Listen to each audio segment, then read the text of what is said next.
आदरणीय हृदय के गार्जियन जी अभय राज सिंह जी नागमनपुर से हमारे गार्जियन जी 100 रुपए देकर सम्मान के आशीर्वाद के चाह रहे हैं। एक दिन मजरी माता से अब होरी क्या के बोला, माई दुर्गा के चौरों पे बैठ के पूजा आराधना विनती इबादत करे। एक दिन माई दुर्गा से सवाल कर दिया वीर भोरी वीर लोरी के लड़का 21 वर्षीय बालक सवाल किया, माँ अरे माँ मेरे पिताजी वीर लोरी जब भी आपको जरूरत पड़ी अपने जंघे का खून पिला करके आपको संतुष्ट करने का काम किए। ए माता जी हम उन्हीं के लड़का अब होरी मेरी विनती क्यों नहीं स्वीकारी जा रही है। माँ दुर्गा प्रकट हुई, कहीं बेटा ये भोरी मैं तुझसे जरा भी परेशान या तुझसे जरा भी नाराज नहीं हूँ। मेरी तो बस एक ही तकलीफ है। कौन तकलीफ? तुम्हारे पिता वीर लोरिक मेरे इतने बड़े भक्त थे, जहाँ पर वीरताई की बातें आ जाए अच्छे अच्छे वीर उनके सामने नहीं टिकते थे। आप ही लोग कहते हैं कि जबले पुरखा पुरनिया के तरन तार नहीं करा तब तक उनकर आत्मा या मृत्यु लोक में भटकत रहा थे। आज के समय तो बड़ा ही अजीब हो गया। गाय के अंदर लोग गौ माता देख लेते हैं, गौ माता है। कौवे के अंदर हमें हमारे पूर्वज दिख जाते हैं, लेकिन आज के समय में इंसान को इंसान के अंदर इंसानियत नहीं दिखती है। एक जने अगर रोड पे गिरा हाँ तो 13 जने खड़ा हाँ उठावे बदे नहीं वीडियो बने खातिर सार गिरा कैसे बना। अरे जवान एक दिन जब इतनी बात सुना कहीं कि बेटा तेरे पिता वीर लोरी कभी पिंडदान नहीं हुआ है, आत्मा भी भटक रही है। आया मजरी जी के पास, जब सवाल किया तो माई मजरी एक बात बताओ मैं कौन बात। विराम में एक लाइन गीत लगता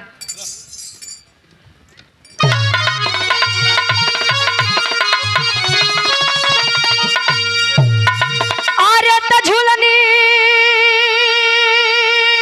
पे उड़नी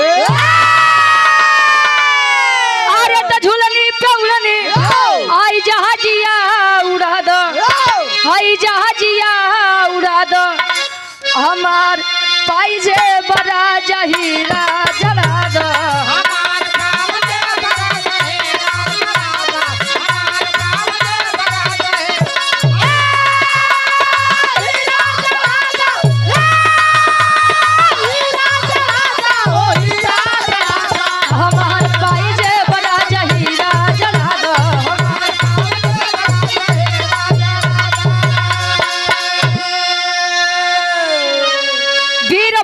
मजरी कहे कि बेटा पिंडदान तो हो जाता, लेकिन पिपरी का राजा सुरपति यदि यह जान जाए कि कोई आया है पिंडदान करने के लिए तो पहले उसे युद्ध करना पड़ता है।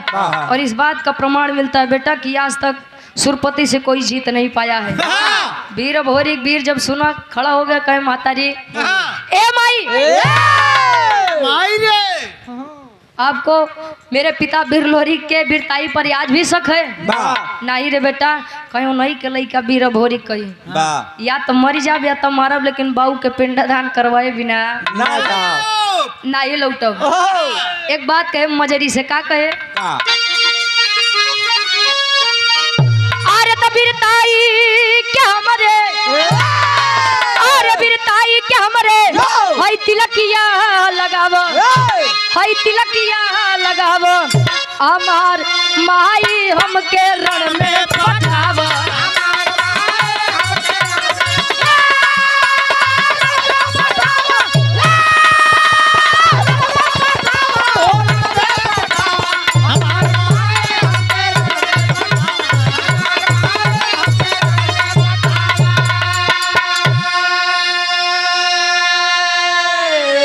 तो बाढ़ल गुमान बाटे अब दुश्मन के भारी, मिटाऊ खानदान बाटे पूरी तैयारी, मिटाऊ खानदान बाटे पूरी तैयारी। अरे तुम ममता के प्रीतिया, अरे ममता के प्रीतिया तुम मन में जगावा हमार माई हमके रण में पठावा।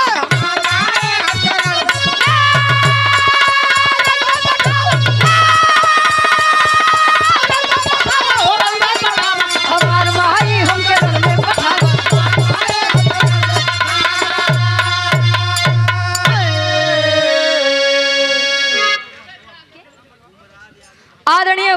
यादव जी बसवापुर की 65 जमी से 100 रुपए देकर सम्मान किया, आशीर्वाद के चाह रहे कहे बाढ़ल गुमान बटे दुश्मन के भारी माई रे माई। अच्छा बिरताई सदैव खून में पाई जाती है। केहू चाह ले कि बिरताई जाके दुकानदारी से खरीद ले तो केहू खरीद ले का ना पाई बेनी भैया। इतिहास सदैव बगावत करने वालों का गाया जाता है। मेरा रूप पीछे तुम मरी जाए तो के मसेदू कहे तो के कुकुर कहीं से। राधे श्याम यादव जी बसवापुर की 500 जमी से 100 रुपए आशीर्वाद के चाह रही है। अच्छा तिलक कई प्रकार का होता है। तिलक एक तिलक देखा था कितना जने अब ठंडी के मौसम में 2 लोटा यार बाहर नहीं है, आधा घंटा 1 घंटा तिलक चंदन लगावे में लगा दी है। कितना जने तो बिना नहाए लगा लेते हैं ना। दूसरा तिलक विजय तिलक। कोई भी किसी भी क्षेत्र में जाता है तो सोचता है कि प्रथम विजय का तिलक मेरे मत्थे पर लगे। और तीसरा तिलक शादी विवाह के पहले चढ़त है। बर्बादी की शुरुआत वाला। अच्छा तुहार भव वाह डेरवा होता है। अच्छा बनारस की पावन धरती से आप आए हैं हृदय के हमारे गार्जियन जी। बिरहा जगत के बहुत ही अच्छे कलाकार हमारे गुरु हमारे आराध्य हीरालाल गुरु जी। आप उनके नाते हैं भैया। दीपक यादव हमारे बड़े भैया बनारस की धरती से चलकर आए हुए हैं सुंदर माला। और आप उनके दूसरे नाते हैं गुड्डू यादव जी सुंदर माला पद्म विभूषण से सम्मानित है हमारे गुरुजी हीरा गुरुजी। हमारे गुरुजी के द्वारा उनकर नाती हमारे बड़का भैया है सुंदर माला अंग वस्त्र और 500 रुपये देकर सम्मान किए। और हमारे गुड्डू भैया भी बहुत सारा मैं पुरस्कार आशीर्वाद के चारे कह बिल्कुल कोनो दिक्कत नहीं बा। ए भैया चल दिया हंस यदुवंश का शान चल दिया। एक बात जान ला लड़कियां मिले तो लायक मिले नहीं तो मिलबे नहीं करे। हाँ हमारे गार्जियन जी सम्मानित कार्यक्रम के आयोजक साहब जिनके आशीर्वाद से यह कार्यक्रम मिला है हीरा यादव फौजी साहब और प्रधान पद के प्रत्याशी हैं। 500 रुपए देकर सम्मान किए आशीर्वाद के चाह रही आदरणीय बड़े लाल यादव जी। 100 रुपए चरणों में कोट कोट नमन है। लड़का मिला तो लायक मिला नहीं तो मिलवे नहीं करे भले 10 महीना बाद मिले। आज के जमाना इतना अजीब होगी बा मूर्ति के सामने 56 प्रकार के व्यंजन रखते हैं। माई बाबू एक रोटी बड़े तरसत है। लड़का दिखाओ बाबू माई ढेर झीले है। चलो वृद्धा आश्रम में चला है हमारे जमाना। एक वह वीर था वह बेटा था कि अपने पिता वीर लोरी के लिए चल दिया अपनी जान की बाजी लगाने। बनारस के धरती पर जब आया काशी घाट के किनारे एक पंडित से मुलाकात होत बा। और पंडित के नाम का कवि जी बताओ तो।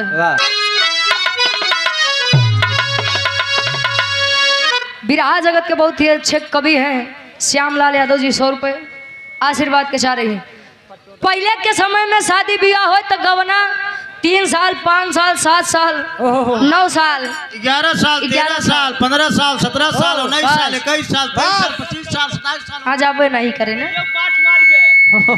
फिर भी लोगों में बर्दाश्त करने की क्षमता होती थी। जब गौना के दिन पड़े तो दुल्ही बेचारी डराए हमका सास ससुर कैसे मिली है हमका हमार दुल्हा कैसे मिली। आज के सास ससुर बेचारे डराते हैं कि हमका पतो हो कैसे मिली। पता ना महीने 6 महीने साथे राय दे कि नहीं। और उनसे ज्यादा तो भैया लोग डराते हैं कि हमका दुल्ही कैसे मिली। पता ना जिये दी की नीला ड्रम में भर दे। दुल्हिया कहा था कैसे जब ओकरे गवना के दिन पड़ा तब अपने सखी सहेली से बतावे।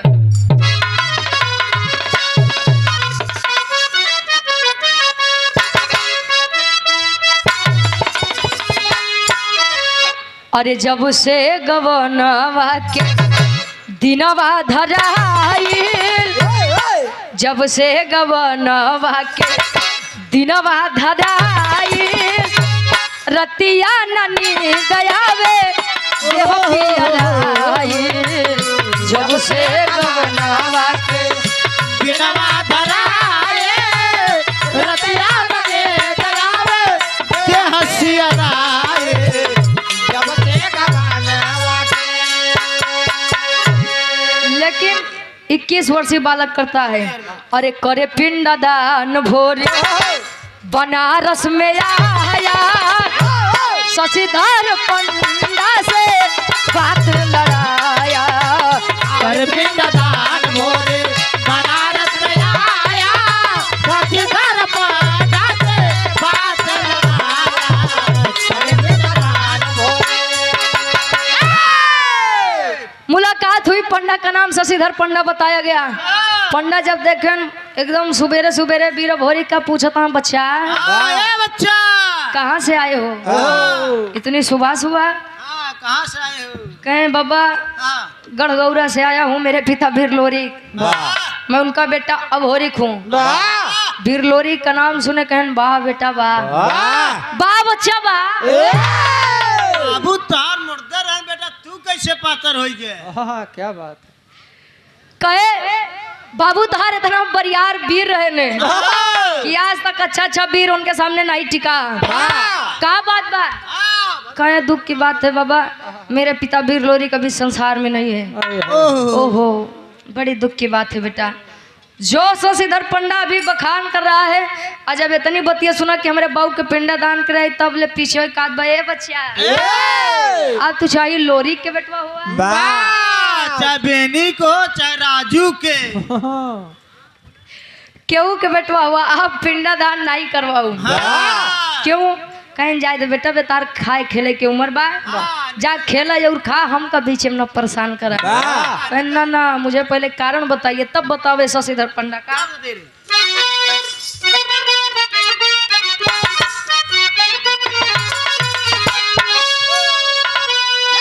अरे तो कहे पंडा पहले पिंड दान करी है राजा,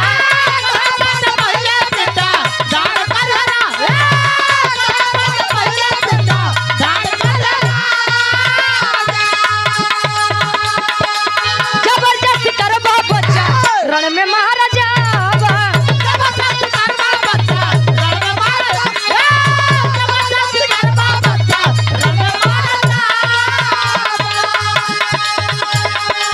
जबरदस्ती कर बच्चा, रण में महाराजा।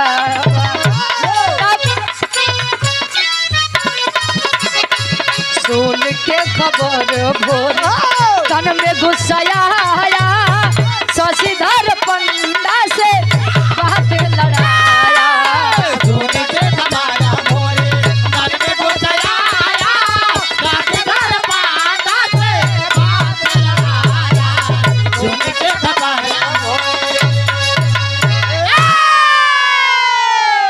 इलेक्ट्रिशियन आशीष कुमार खुरमैचा की धरती से मेरे प्यारे अनुज कुमार 51 रुपए देकर सम्मान किया, आशीर्वाद के चारी कि हम बच्चे अपनी कला में कामयाब रहे।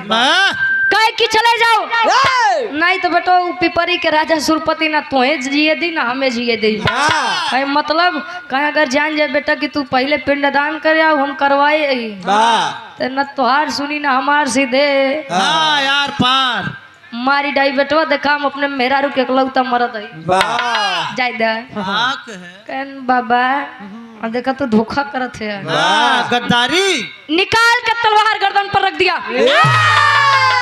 पूछत बा पिंडदान करवाबा कि नहीं करवाबा, करवाबा कि नहीं करवाबा, करवाबे कि ना करवाबे, बोल बोल। अरे बस बस वीर भोरी क्या हाँ जाता है।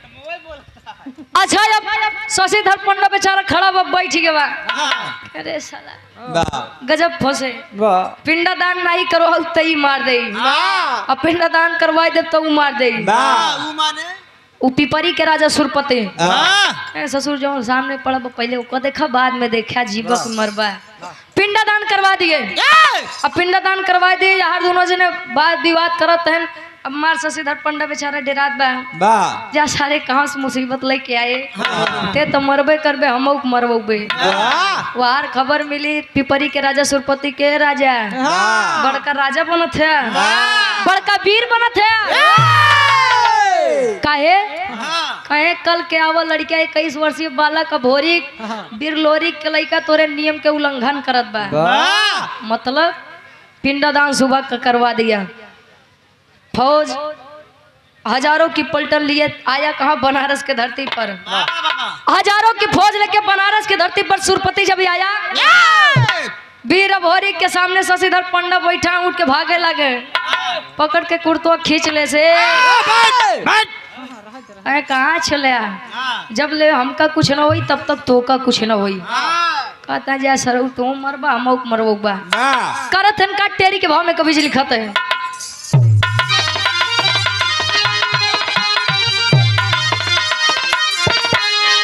अरे राम जवानी जंगी जूझे जमके, अरे जवानी जंगी जूझे जमके, तलोरिक पूत या भोरी कहे मिटाऊ हमके, अरे हो हमके, अरे हो हम।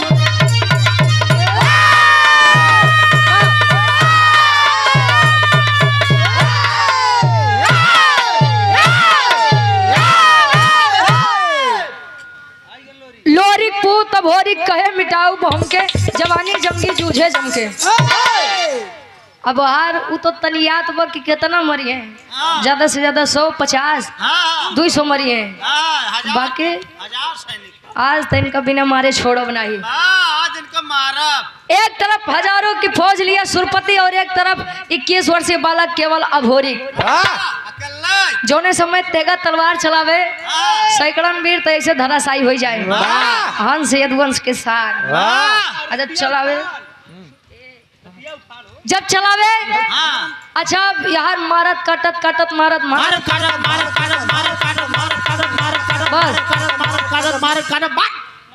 बस। अब यार जब 150 से न बचा तो लगे मने मन सुरपतिया के गरिया वे जा सारे सुरपतिया तोर नाश होए तोर पूरा नाम मरे सारे। अब यार अच्छा नाम कितना अच्छा है लेकिन अगर मने गुस्सियात है तो नाम खराब कर देते हैं। हमार गरिया में सुरपति सुरपतिया बना दे हैं कहे हम तोरे चक्कर में हमें नन की नहीं पागल थोड़ी के वही कि मर मराई जाए लगे बेचारे लंबा लंबा लेट गए। जब पहुंचा सुरपति के सामने तो होत का आखिरी भाव और आखिरी तरज लगता हमारे ही बिरहा के।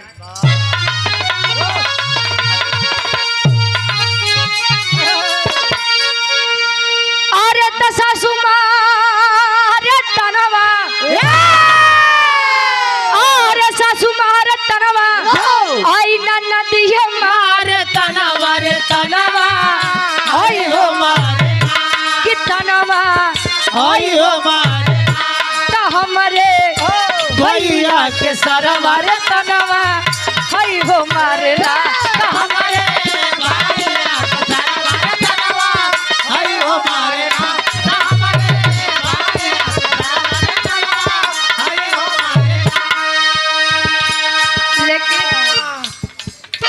लोरी के पुतवा गरजा, लोरी के पुतवा गरजा, वीर बालवन वर जनवा हरि के मर बजा के जनवा हरि के मर बजा तकुदा जंग मय दनवा रे जनवा हरि के मर कूदा जनवा रे जनवा रे जनवा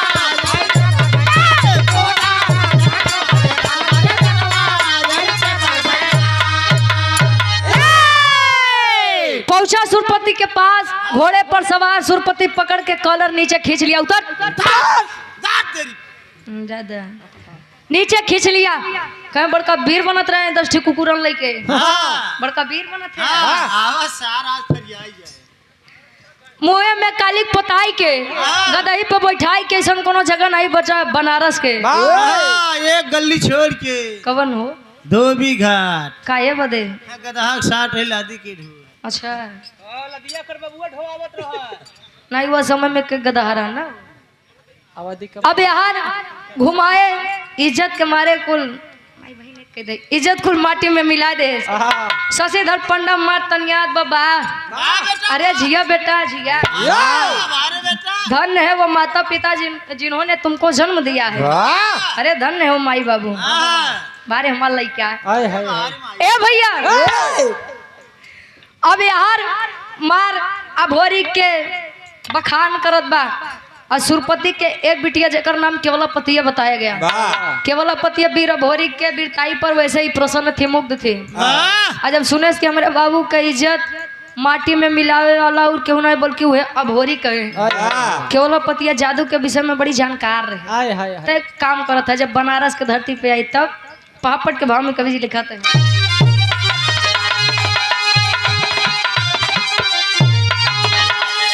अरे तयाई केवला पतिया बन हसीना जीना मुश्किल बा। अरे तयाई केवला पतिया बन हसीना जीना मुश्किल बा। तब बाप के इज्जत भोरी काहे छीना जीना मुश्किल बा। बाप के इज्जत भोरी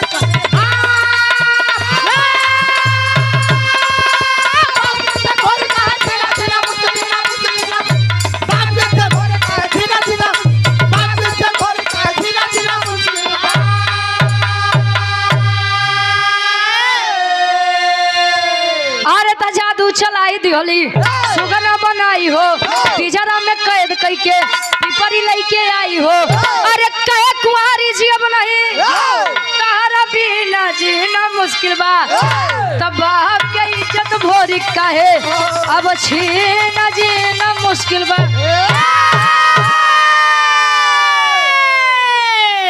कहे कुंवारी जी अब नहीं तारा बिना जीना मुश्किल बा। अब बाप के इज्जत भोरी काहे छीना जीना मुश्किल बा। आई जब तो शशिधर पंडा से इशारा में पूछत बा बाबा ए बाबा पूछत बा के आ उबीर के आ कि जो हमरे बाबू के तना दिन के भनी बनाई इज्जत कुल नाश कर दे।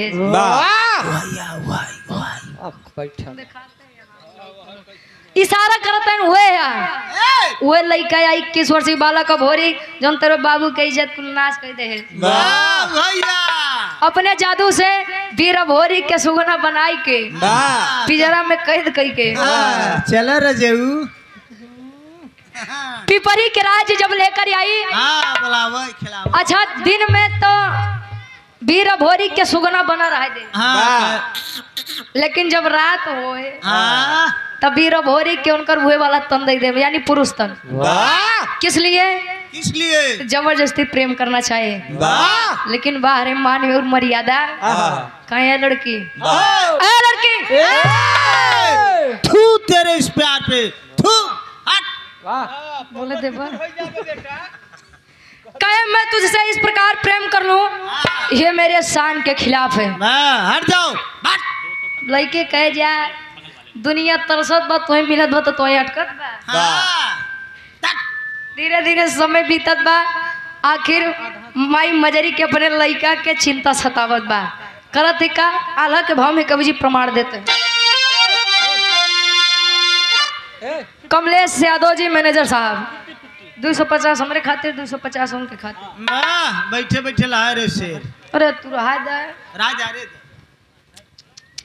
जा संतोष भैया हमरे इनकर फरमाइश बा जानू हो जाड़ा गाय दी तो करे बात सुनाई देते ही आशीर्वाद के चारे के बच्चे अपनी कला में कामयाब रहे। करत ही काम मजरी माई आल्हा के भाव में कवि जी प्रमाण देते हैं। अब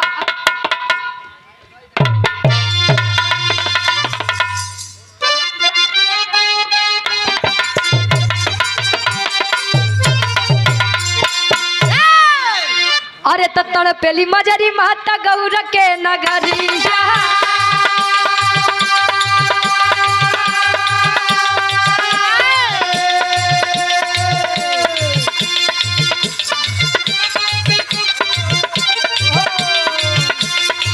देवराई चंद्राई के दी होली पठा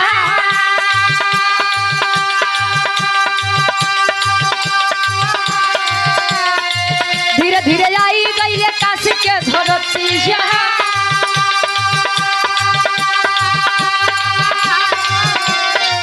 धीरे धीरे आई गई काशी के धरतिया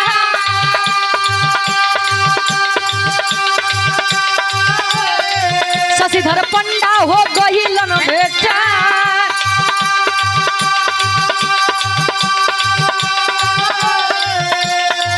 लगले बतावे पंडा पूरी तब खबरिया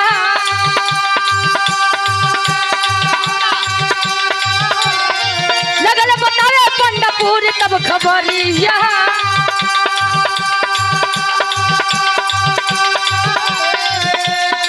केवल पति सुगना देह से भोरी के बना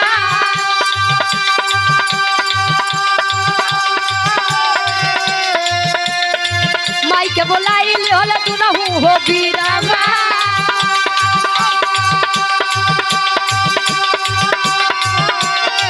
जमुनी के बोलाई लिहल दुनहु हो बीरावा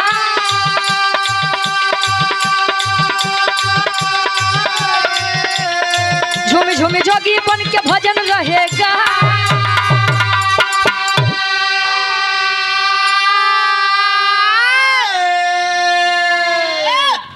काथन माई के जिगरा गाई के हाँ पुतवा के जिगरा कसाई के बात बाबू जियरा साढ़े के आज बड़ा बढ़िया उदाहरण सुबेरे सुबेरे दिए हैं हाँ हम जानी गए आज से मान गए हाँ हाँ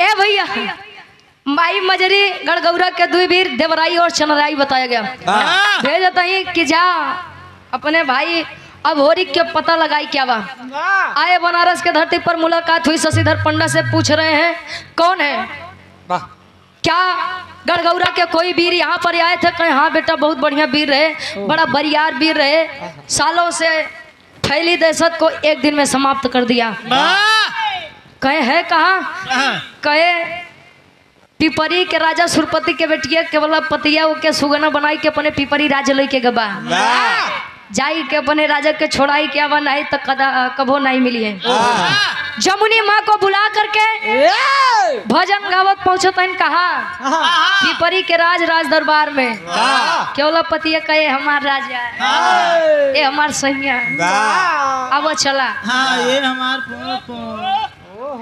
का हुआ हो तो को कैसे पता तार शादी भी आना है बाबा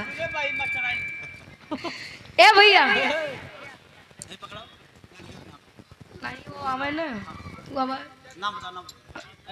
धरा ए भैया आवत है अच्छा पहुंचे केवल पतिया कहे कि आवा चला नीचे कहे काहे रे कहे कि इतना दिन से प्रेम करत करत सिखावत हम थक गए तोरे मन में नहीं इच्छा जगी चला भाव भजन सुन ले बता शायद तोरे मन में हमरे प्रति प्रेम जागी जाए आए पिजरा जैसे नीचे रखे तुरंत जमुनी माई कहीं ओ हो बेटा जब होरी हाँ माई वहां पर फंसे हो हाँ माई अच्छा रुक जा तोरे आत्मक शांति दियावत है हाँ अरे मावा अपने जादू से वीर भोरी को पुरुष वाला तन देते हैं केवल पतिया हर बार देखत ना है अबे तुम कुछ करबो नहीं भाई ठीक कैसे होइए और तब ले केवल पतिया कुछ समझ पावत उससे पहले जमुनी माई अपने जादू से होके गदही के रूप दे गदही बन के अपने बाहू के बगलिया खड़ी बा बेचारी मूड़ी नीचे कैले है बा काहे बदले कपड़ा एक तो नहीं पहने रहा कुल दिखा अरविंद कुमार यादव जी प्रधान साहब महमूदपुर पट्टी हुलास जौनपुर से हमने गार्जियन जी के द्वारा 200 रुपये आशीर्वाद के चारे कि हम बच्चे अपनी कला में कामयाब रहे। मैं एक बात बता दूं जो पिता अपने पुत्र और पुत्री में अंतर नहीं करते यानी बेटे और बेटी में उन पिता को देख लीजिएगा सबसे ज्यादा प्रेम वो अपनी बेटी से ही करते हैं। और जब अपने बिटिया कैसे हालत बेचारा देखे जमुनी माई के चरण लगे बैठ के एक बात के आखिरी भाव खड़ी के भाव में कभी जी लिखा थे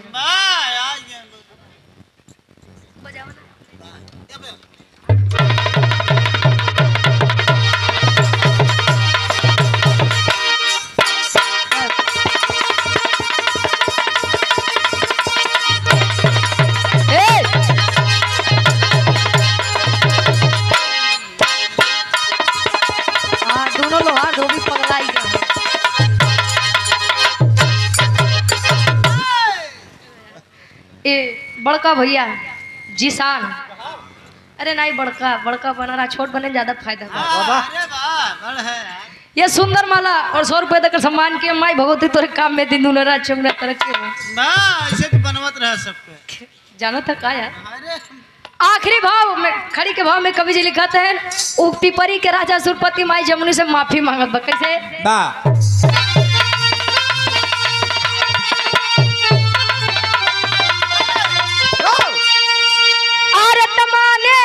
गलती जमुनी के अब चरनिया दही के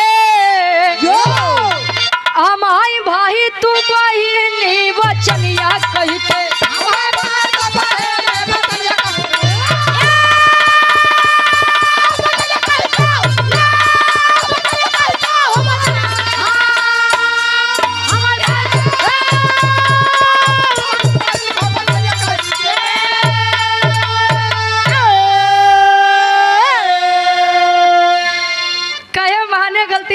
के चरनिया धई के हमारी भाई तू बहिनी वचनिया कह के तू हमार बहन समान हम तोहर भाई समान तोर भाई समान कहे चलो वाह।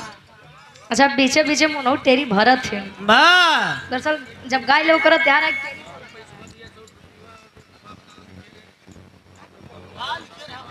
रे जाता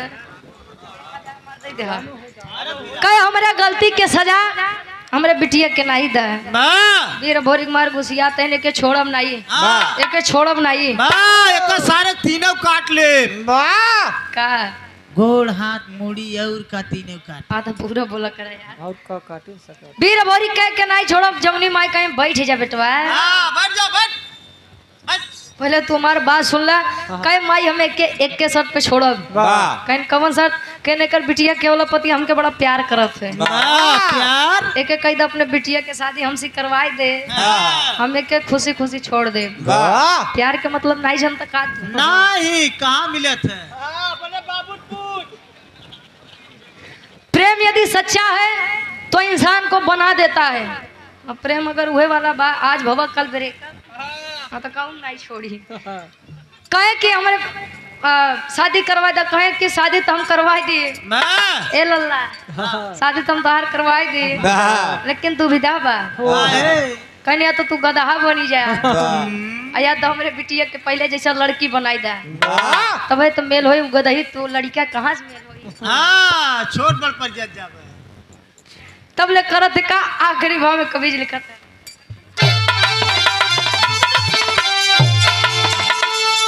अरे केवल पतिया भोरी के हो गईली हो शादी हो त शिव भोरी पैदा भइले पिपरी मिली आजादी हो शिव भोरी पैदा भइले शिव भोरी पैदा भइले पिपरी मिली आजादी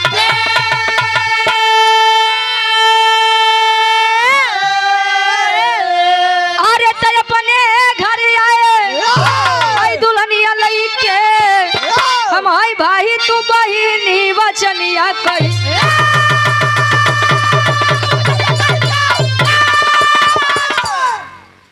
केवल पतिया भोरी के हो गईली हो शादी हो केवल पतिया और भोरी के शादी हो गई गढ़गौरा में वापस आए समय बीता दोनों के सहयोग से एक लड़का के जन्म भा जेकर नाम शिव भोरी बताया गया संजोग से ना संयोग से मिलन से बच्चे का नाम शिव भोरी बताया गया कुबई दादा माई खोइलन के बीच में दो लड़का वीर लोरी का वीर संवरू वीर लोरी का और मजरी माई के बीच में एक लड़का जेकर नाम अभोरिक बताया गया अभोरिक की शादी केवला पतिया से हुई अभोरिक और केवला पतिया के मिलन से एक बच्चे का जन्म जिसका नाम शिव भोरिक बताया गया 4-5 खानदान इकट्ठे अहिरे कौन सावली है आखिरी में खानदान का परिचय गुरु बिहारी गुरु गणेश गुरु रामलाल मुरबा का